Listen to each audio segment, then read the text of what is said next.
নমস্কাৰ আপোনালোক সকলোকে প্ৰফুল্ল অসম ইউটিউব চেনেললৈ স্বাগতম জনাইছোঁ।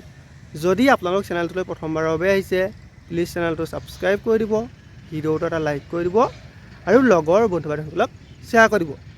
এতিয়া বহুতো ল'ৰা ছোৱালীৰ এটা সমস্যা, সেইটো হৈছে যে এমপ্লয়মেণ্ট এক্সচেঞ্জ ৰেজিষ্ট্ৰেশ্যন যিটো কাৰ্ড সেইটো বহুতে বনোৱা নাই বা বহুতে আগত বনাইছিলে যদিও তেওঁলোকৰ ৰেনু কৰিব হৈ আছে আৰু বহুতৰ এনেকুৱা হৈছে ৰেনু ডেটটো পাৰ হৈ গৈছে। এতিয়া তেওঁলোকে কি কৰিব, এই ভিডিঅ'টো গোটেইখিনি জনাই দিম, গতিকে ভিডিঅ'টো শেষলৈকে চাই থাকিব। এতিয়া যিসকলে অসম আৰক্ষী আৰু অসম বন বিভাগৰ নতুন এডভাৰটাইজমেণ্টৰ বাবে অপেক্ষা কৰি আছিল তেওঁলোকৰ বাবে বহুতে এটা ভাল খবৰ। অসম আৰক্ষী, অসম বন বিভাগ আৰু কেইবাটা বিভাগ মিলাই 2350টা পদ মুকলি হৈছে। এইখিনি পদৰ অলৰেডি অনলাইন এপ্লাই ষ্টাৰ্ট হৈ গৈছে আৰু এপ্লাই লাষ্ট ডেট হৈছে 16 জানুৱাৰী। আপোনালোকে 16 জানুৱাৰীলৈকে এইখিনি পদত অনলাইন এপ্লাই কৰিব পাৰিব। এতিয়া আপোনালোকৰ এই আটাইখিনি পদত এপ্লাই কৰিবলৈ এটা বস্তু আপোনালোকৰ বিশেষ প্ৰয়োজন, আপোনালোকৰ যিটো এমপ্লয়মেণ্ট এক্সচেঞ্জ ৰেজিষ্ট্ৰেশ্যন কাৰ্ড।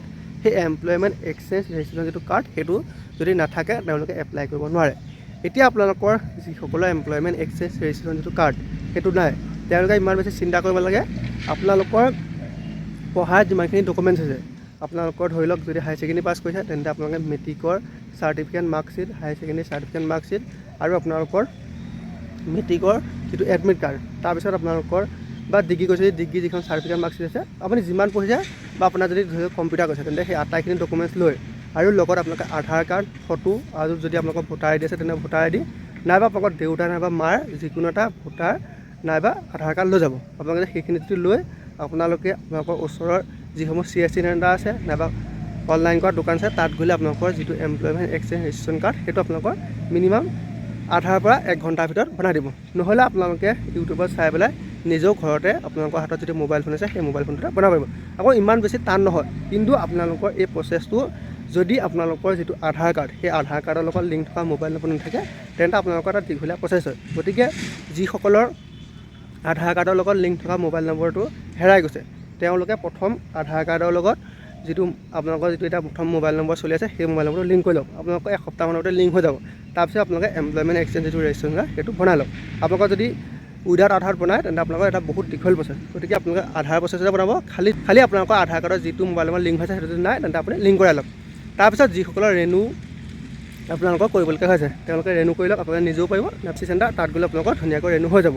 তাৰ পৰা আপোনালোকৰ আহি গ'ল যিসকলৰ ৰেনু ডেট পাৰ হৈ গৈছে। এতিয়া সেইসকলে কি কৰিব, সেইসকলে আকৌ নতুনকৈ কৰক। আপোনালোকে প্ৰথম যেনেকৈ কৈছিলে তেনেকৈ কৰক, তেতিয়া আপোনালোকৰ ধুনীয়াকৈ যিটো এমপ্লয়মেণ্ট এক্সচেঞ্জ ৰেজিষ্ট্ৰেশ্যন কাৰ্ড সেইটো পাই যাব। আপোনালোকৰ যিটো এমপ্লয়মেণ্ট এক্সচেঞ্জ ৰেজিষ্ট্ৰেশ্যন কাৰ্ড আছে সেইটো বনাওঁতে ইমানো বেছি পইচা খৰচ নহয়। আপোনালোকৰ 100 পৰা 150 টকাৰ ভিতৰত হৈ যাব। আপোনালোকৰ 10 টকা মাত্ৰ চালান কাটিব লাগে, বাকীখিনি যিটো অনলাইন কৰা দোকানী সেই দোকানীয়ে ল'ব পাৰে।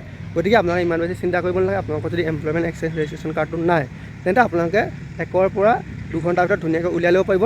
মাত্ৰ আপোনালোকে নিজে হ'লেও কৰক।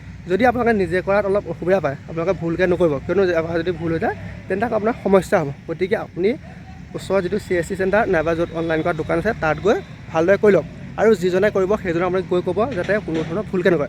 কিছুমান বহুতো এনেকুৱা CSC চেণ্টাৰ নাইবা অনলাইন কৰা দোকানী আছে তেওঁলোকে ঘপককৈ কিবা এটা ভুল কৰি দিয়ে। গতিকে আপোনালোকে ভুল নকৰিব। আপোনালোকৰ যাতে গাঁৱৰ নামটো নাইবা নিজৰ নামটো নাইবা ডেট অফ বাৰ্থটো যাতে কোনো ভুল নাথাকে বা আপোনাৰ নামটো যাতে কোনো এটা আখৰ ভুল নাথাকে তেনেকুৱাকৈ শুদ্ধকৈ কৰক। আৰু যেতিয়া কৰিব আপোনালোকে ভালদৰে চাই থাকিব। ধন্যবাদ।